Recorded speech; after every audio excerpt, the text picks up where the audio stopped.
sandy beaches, which I got, and just a nice relaxing vacation. The very first thing I did, Grenadian-wise, I think, was going to Mount Carmel, which first we walked up and this guy was like, "We need your money," and we were like, "We don't have any." We went to the Mount Carmel anyways, and we went to the lower falls first, and there were these Grenadian kids sliding down the waterfall on their butts, and it did not look comfortable. And I get there and my sister's like, "You should do that," and I was like, "I should not." But I did it anyways because I'm thinking, here I am in the middle of the ocean, I should take a chance. And so I had to climb up the waterfall. It was really slippery, and then I slid down the smallest part so I could say I did it. And that was pretty fun. I climbed on an abandoned airplane. That was fun.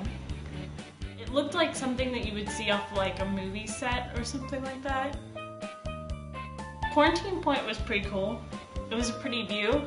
The hidden beach was really cool because we saw a sea turtle there, and I had never seen a sea turtle in my life. The sea turtle is probably about the size of about 3 feet by 2 feet.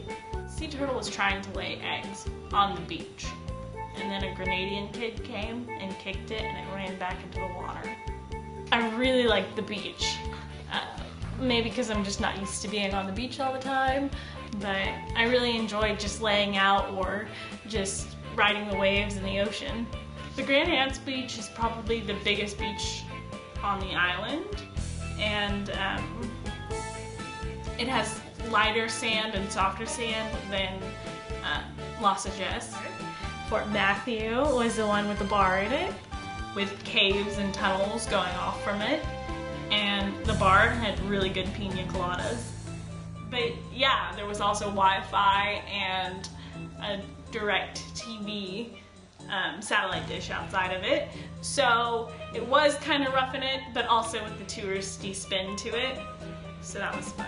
Fort Frederick is the best view probably here on the island. I could see the Carnage, and I saw the ocean. On the other side, opposite the ocean, there are mountains, and there's like houses lining up the mountains, and they're all painted in very bright colors, so it's very pretty to look at. The Carnage is probably one of my favorite sights I've seen here. I remember we drove downtown and we were going to buy souvenirs, and we passed by this giant hill with just a bunch of different colored houses on it, and then that's to your right, and then to the left you see the bay, and there's these sailboats parked in there, and it's just beautiful. And today we went to the Carnage, and there were some mean men out there, and they kept looking at us like I was a piece of meat, you know? Like I didn't have a brain. I don't know. I just never knew what it was like to be like that. I always demand respect, and here I felt like I couldn't because I was overruled because I was the minority. My least favorite part was the fact that there is hardly any air conditioning anywhere on the island. If you go when you go out to eat, you're not gonna get a place with AC in it like I'm used to back home. The cars don't have AC, so you have to drive around with the windows down, but the rest of Grenada I loved. I loved the sights when you were driving, I loved the sights when you were swimming. It was just really pretty. I was expecting sandy beaches and beautiful view, but I got much more than that. I got real life exposure to a different culture, and I got to spend time with my sister.